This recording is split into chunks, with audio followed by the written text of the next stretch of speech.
Isa na namang nakapangingilabot na kwento mula sa mga pahina ng Aklat ng Lagim ni Kabano na pinamagatang Kilkig sa Boracay.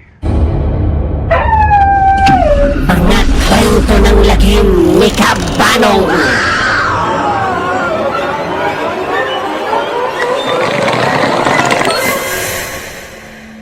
Isang mapagpalang araw po sa inyong lahat ng mga tagapakinig ng Aklat ng Lagim ni Kabanong. At ganun din sa inyo, Kabanong. Bago ko simulan ang kwento kong ito, ay nais ko munang ipakilala ang sarili ko. Ako po pala si Justin Jake, pero tawagin na lang po kong Justin. 25 taong gulang sa kasalukuyan. Nakatira ako dito sa Aklan. Ang kwentong aking ibabahagi sa inyo ay kwento ng aking matalik na kaibigang si Arthur. Sabay kaming lumaki dito sa maliit na baryo ng Aklan at sabay din kaming nangarap na makapagtrabaho sa Boracay bilang isang scout ranger o tourist guide ng mga taong nagbabakasyon sa Boracay. Taong 2018 nang mangyari ito sa matalik kong kaibigan. Habang abala ako sa pagpapaliwanag kung ano ang gagawin at saan pupunta ang turistang inililibot ko sa Boracay, ay abala din si Arthur sa pag-aasikaso sa mga gamit na naiwan ng turistang inilibot niya sa Boracay. Kinahapunan, pagka-uwi ko sa bahay, ay kaagad na akong pumasok sa kwarto namin ni Arthur at ng iba pa naming mga katrabaho. Naabutan ko itong nakahiga habang nagbabasa ng dyaryo. Kaya tinanong ko ito kung kumain na ba siya. Sumagot naman ito sa akin na wala siyang ganang kumain mula pa kaninang umaga. Kaya nagsabi akong ipagluluto ko ito ng ulam na may sabaw para makasabay na itong kumain sa amin ni na Mark at Joel. Ngumiti lang ito at tumango habang abala sa pagbabasa ng dyaryo. Nang matapos na ako makapagluto, ay tinawag ko na ito upang sabay na kaming kumain. Ilang sandali pa ay narinig ko na itong lumabas ng kwarto at lumapit na sa hapagkainan. Nang mag-umpisa na itong kumain, nakakailang subo pa lang ito ng kanin ay kaagad na itong napatakbo sa lababo. At doon ay sumuka siya ng sumuka. Kaya tinanong ko ito kung anong nangyari dito at kung ayos lang ba siya. Sasagot na sana ito nang bigla na lang itong nawalan ng malay. Kaya tinawag kong iba pa naming mga kasamang kumakain ng mga sandaling yon. Agad naman silang nagmadaling tumayo at pinagtulungan naming buhatin si Arthur upang isakay sa sasakyan na pagmamay-ari ng isa sa mga kasama kong nagre-renta lang din doon para itakbo na namin si Arthur sa ospital dahil baka kung ano na ang nangyayari dito. Habang isinasakay na namin si Arthur ay may napansin akong matandang babae na nakatayo sa gilid ng kalsada habang matalim na nakamasid ito sa amin. Nagtataka man ako ay hindi ko na lamang ito pinansin sapagkat natataranta na kaming dalhin sa ospital si Arthur.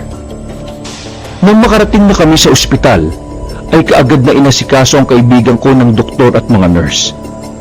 At pagkatapos ay nilagyan na siya ng suwero upang bumalik ang kanyang lakas sapagkat wala naman makitang sakit ang doktor. Habang binabantayan ko ang kaibigan ko, ay tinawagan ko ang mga magulang nito sa Aklan upang ipaalam sa mga ito ang nangyari sa anak nila. Nag-aalala namang tumugon ang nanay nito na pupunta raw ito sa Boracay upang makita ang anak niya. Nang matapos na kami mag-usap, ay agad ko nang pinatay ang cellphone. Tamang-tama namang nagising si Arthur. Pre, kumusta ka? Kumusta nang pakiramdam mo? Ayos ka na ba? Nahihilo pa rin ako, pre. Pero medyo maayos na ako. Ano ba kasing nangyari sa'yo? Bigla ka nalang nagsusuka at nawalan ng malay kanina. Hindi ko rin alam eh. Ang natatandaan ko lang, kaninang umaga bago ako pumasok sa bahay, masama na talaga pakiramdam ko kaya ipinahinga ko na lang ito. Ganun ba? Baka napagod ka lang masyado. Anong oras na kasi umalis yung kliyente mo kagabi? Mukhang sabik na sabik sa bakasyon. Halos ayaw ka ng pagpahingahin kakalibot sa isla. Baka nga. Teka, ano bang sabi ng doktor? Makakalabas na ba ako? Ayun, ang sabi ng doktor wala naman daw silang nakitang sakit sa'yo. lahat ng result mo ay normal. Nagpaalam ako dito saglit at pinuntahan ko ang doktor para itanong kung makakalabas na ba si Arthur ng araw na yon. Pagkatapos namin mag-usap ng doktor, ay kaagad na akong bumalik sa higaan ng kaibigan ko. Habang naglalakad ako dito papalapit, ay may napansin akong matandang babae na naman na nasa gilid ng higaan nito na nakatayo. Parang may ibinubulong ito sa kaibigan ko at iniihip yun sa hangin. Dahil sa nakita ko itong bumubuka-buka ang bibig, hindi masyadong makita ang itsura nito. Nakaitim ito na bestida at nakatalokbong ng kulay itim na tela ang mukha nito.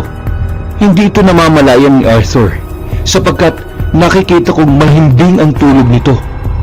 Kaya lalapitan ko sana yung matanda at tatanungin kung anong ginagawa niya nang bigla akong tawagin ng doktor na pinagtanungan ko kanina. Nilingon ko naman ito. May pinapirmahan lang ito saglit para sa confirmation na lalabas na ng ospital ang kaibigan ko. Pinirmahan ko naman ito at nagpasalamat sa doktor. Pagbalik ko ng tingin sa kaibigan ko, ay wala na ang matanda. Kaya nilapitan ko kagad si Arthur at nagpalingalinga. Hinanap ko yung matanda.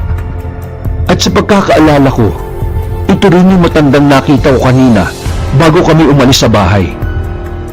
Ilang sandali pa ay nagising na si Arthur at lumabas na kami ng ospital.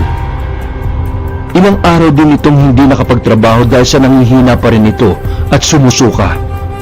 Hindi naman nagtagal ay dumating na rin ang ina nito, kaya ito na ang nag-asikaso sa kaibigan ko. Napapansin kong sa araw ay mahina ang kaibigan ko, pero pagdating ng alas 6 ng gabi ay malakas pa ito sa kalabaw. Kaya nagtataka na kami ng ina nitong si Tita Amalia. Dahil sa laking probinsya naman kami, naniniwala kami sa mga albularyo. Kaya na magsuwestyo ng isa kong katrabaho na ipa-albularyo namin si Arthur, ay sinunod namin ito. Dahil sa parang iba na ang nangyayari kay Arthur, kaagad naman pumayag rin si Tita Amalia na ipa-albularyo namin ito at dinala namin si Arthur sa kakilala naming albularyo sa lugar na yon. Nung nandun na kami at ginagamot na si Arthur, ay nagsabi ang albularyo kay Tita Amalia, Ay, delikado ito. Isang kilkig ang gustong hawaan ka, iho. At kung hindi mo ito makakayanan, ay maaari kang mamatay. At mukhang natitipuhan ka ng aswang ngayon. Napatanong naman ako dito kung ano ang kilkig, dahil sa ngayon ko lang yun narinig. Ang kilkig ay isang uri ng aswang na tanging sa hangin lang nito ipinadadaan kapag natitipuhan ka nito at kapag gusto nitong hawaan ka. At kung gusto naman nitong patayin ka, ay ibubulong lang nito sa hangin at ipatatama yun sa'yo. Kapag naman natamaan ka na nito, ay agad-agad na magkakasakit ka hanggang sa hindi mo namamalayan na hinahawaan ka na pala nito. At kung hindi mo ito kakayanin, ay ikamamatay mo ito hanggang sa ikaw na mismo ang maging pagkain nila. Kinilabutan ako sa sinabi ng albularyo sapagkat hindi ko lubos akalain na may ganong uri pala ng aswang. Tatang, ano po ang pwedeng pangontra para hindi ka matipuhan ng kilkig o hindi ka matamaan ng kanilang ginagawang bulong sa hangin? Dapat ay palagi kang may baon na bawang, luya at asin dahil iyon ang mga pangontra sa anumang uri ng aswang. Nababahuan ng mga ito sa bawang at luya at naiirita naman sila sa asin sapagkat nangangati ang balat ng mga ito. Kaya kayo, ugaliin yung palaging magdala ng kahit na anong pangontra laban sa mga aswang sapagkat hindi nyo alam na yung taong nakakasalubong nyo ay isa na palang uri ng aswang. Tinandaan ko ang mga sinabi ng albularyo bago kami umuwi. Ayon pa dito, ay wag na wag itatawid sa dagat ang pasyente sapagkat kapag ginawa yon, ay maaari itong mapahamak dahil sa hindi pa ito magaling. At yung kilkig na gustong hawaan ito ay naririyan lang sa paligid at nag-aabang lang ng pagkakataon. Nung makauwi na kami, ay nakatulog naman ng maayos si Arthur. Hanggang sa isang gabi, kasarapan na ng tulog namin ng mga oras na yon, nang bigla kong gisingin ni Tita Amalia dahil sa sobrang taas ng lagnat ni Arthur at nangangatog na ang katawan nito. Pinitay ko naman lahat ng electric fan dahil sa pagkakala kong baka sa hangin lang yon kaya nilalamig ito. Pinainom ito ng gamot ni Tita Amalia at ako naman ay nagtungo sa kusina upang kumuha ng bawang at luya katulad ng payo sa amin ng albularyo. Hanggat hindi pa tapos ang gamutan natin at sa tuwing makakaramdam kayo ng kakaiba sa paligid, ay agad na kayong kumuha ng bawang at luya at ilagay ang bawang sa bintana. At ang luya naman ay sa bulsa ng pasyente upang hindi ito malapitan o magalaw man ng kilkik. Saktong pagpanhi ko sa kwarto, ay may biglang kalabog akong narinig sa may bintana ng kwarto namin. Kaya napatakbo akong nagtungo dito. Pagkapasok ko, ay may narinig akong huni ng aswang at mga pagaspas ng pakpak na nagmumula sa labas ng bintana. Nagsimula na rin akong makaamoy ng mabaho at kakaiba sa paligid. Naging maalinsangan na ang hangin. Nakaramdam ako ng takot at kaba nang marinig ko ang huni ng aswang. Kaagad na kinuha ni Tita Amalia ang luya na hawak ko at inilagay yon sa bulsa ng anak niya. Halos paikot-ikot lang ang aswang nang marinig ko yon at halatang nanggigigil na ito sa galit. Nawaring gusto na nitong makuha si Arthur. Dahil sa kuryosidad ko, ay palihim kong sinilip ang aswang sa may butas ng bintana habang nakatago ko sa gilid. Nang masipat ko na ito, ay nanlaki ang aking mga mata sapagkat kitang-kita ng dalawa kong mga mata ang isang malaking ibon na ang pakpak nito ay anyong paniki at ang mukha nito ay hindi mo maintindihan kung isa ba itong paniki o tao. Kakaiba ang wangis nito. Naglalaway itong pabalik-balik ng lipad sa may bintana. Nang mapansin ko itong malapit na sa pwesto ko, ay kaagad ko itong tinapunan ng napakaraming asin. Kaya mas lalo pang lumakas ang huni ng aswang habang lumilipad na ito papalayo. Nang makalayo na at mawala na ang aswang, ay saka pa lamang huminto ang pangangatog ng katawan ni Arthur at nakatulog na ito ng mahimbing. Kinabukasan, ay nagpasya si Tita Amalia na iuwi muna sa akla ng anak niya. Tita, di ba ang sabi ng albularyo, huwag mo nang itawid ng dagat si Arthur habang ginagamot pa ito at hindi pa gumagaling? Sabi ko kay Tita, habang nag-iimpake ito ng mga gamit ni Arthur. Kaagad naman itong nagwika na mas gagaling ang sakit ng anak niya kapag nasa akla na sila, sapagkat madami ang albularyong mas magaling pa sa pinuntahan namin at matutulungan silang gumaling kaagad ito. Hindi ko na napigilan pang ibiyahe ni Tita Amalia ang kaibigan ko, sapagkat sinabi nitong mas alam niya kung ano ang makabubuti sa anak niya. Habang hinahatid ko na sila sa pier, ay hindi ko maiwasang malungkot para sa kaibigan ko. Dahil kahit ilang araw pa lang itong may sakit, ay sobrang laki na ang ibinagsak ng katawan nito. Pre, paggaling ka agad ha. Hihintayin kita dito sa trabaho. Bumalik ka kaagad ha. Oo, pre. Mag-iingat ka rin dito palagi. Hayaan mo, magkikita pa tayo. Nakangiting tinapi ko ito sa balikat. Habang punas-punas ko ang mga luwang hindi ko mapigilan. Pakiramdam ko na mga oras na yon ay tila hindi nababalik pa ang kaibigan ko. Ngumiti akong kumakaway habang papalayo na ang sinasakyan nito. Ito pa lamang ang unang beses na nagkalayo kami.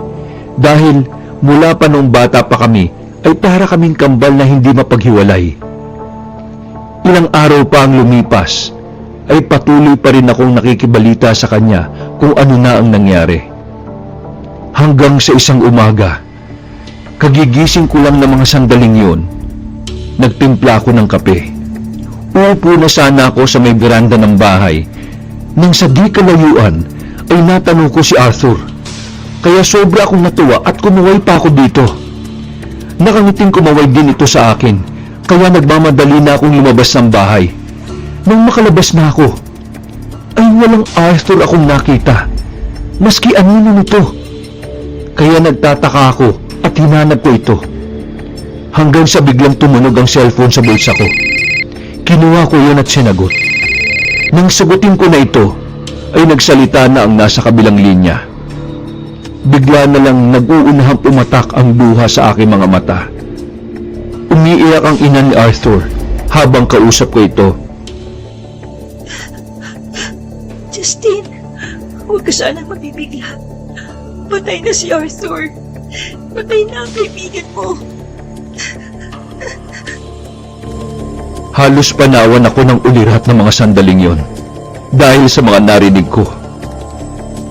Ayon pa dito, ay makalipas lang ng 3 araw mula nang maitawid niya ito sa dagat, ay namatay na si Arthur.